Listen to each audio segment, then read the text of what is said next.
కళ్ళు తెరిచి అంతే ఉంచండి. ఇంక ఎట్టి పరిస్థితుల్లో కళ్ళు క్లోజ్ చేయొద్దు. కంటిలో నీళ్లు వచ్చినా, కళ్ళు మంటలు పుట్టినా కూడా కళ్ళు మాత్రం క్లోజ్ చేయకండి. ఇప్పుడు నేను చెప్పినట్లుగా మీరు ఫాలో అవ్వండి. మీ తల ఏమాత్రం కదల్చకుండా కనుగుడ్లను ఎడం వైపు తిప్పండి. స్లోలీ లెఫ్ట్,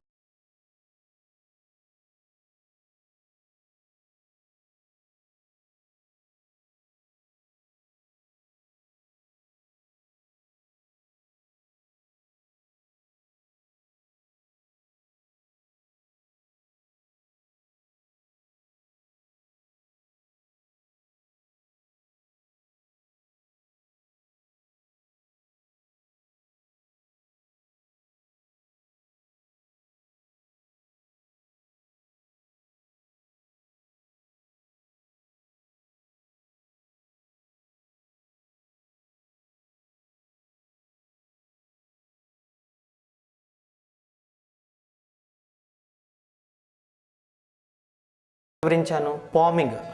ప్రతి ఐ ఎక్సర్సైజ్ చేసిన తర్వాత కంటికి విశ్రాంతి ఇవ్వాలి అని. ఒకవేళ మీకు ఇంకా డౌట్ ఉన్నా కూడా కళ్ళు తెరిచి చూడొచ్చు. లేదు మనసులో గుర్తుంది అంటే చేయండి. 2 అరచేతులు బాగా రుద్దండి.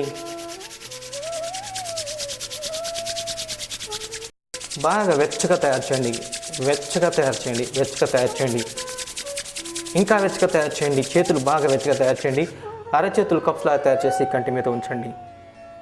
కళ్ళు ఎలా క్లోజ్ చేయాలి అంటే, మీరు కళ్ళు తెరిచి చూస్తే బయటది లోపలికి కనిపించకూడదు, లోపల నుంచి వెళ్తురు బయటికి వెళ్ళకూడదు. అంత టైట్గా కళ్ళు క్లోజ్ చేసి ఉంచండి. కన్నుగుడ్లకు ఎదురుగా కరెక్ట్గా అరచేతులు ఉన్నాయి. మీ మనసంతా కూడా కన్నుగుడ్లకు అరచేతులకు మధ్య ఉన్నటువంటి శూన్యంపై ఉంచండి. ఏం జరుగుతోంది? ఈ చేతుల్లో ఉన్నటువంటి వెచ్చదనపు శక్తి ద్వారా కంట్లో ఉన్నటువంటి చెడు అంటే దోషాలు అన్నీ కూడా బయటకి లాగబడుతున్నాయి. ఆ అనుభూతి పొందండి. ఇలా 1 నిమిషము దాదాపు విశ్రాంతి తీసుకున్న తర్వాత మళ్ళీ 2 చేతులు మెల్లిగా అట్లా వెచ్చ చేస్తూ చేతి వేళ్ళతోటి కళ్ళకి లైట్గా మసాజ్ చేయండి. Gentle massage. అలాగే కనుబొమ్మలకి కూడా, చెక్కిళ్ళకి కూడా, దవడలకి కూడా, గొంతుకి కూడా. ఇప్పుడు మనం ఒక ఎక్సర్సైజ్ చేసాము.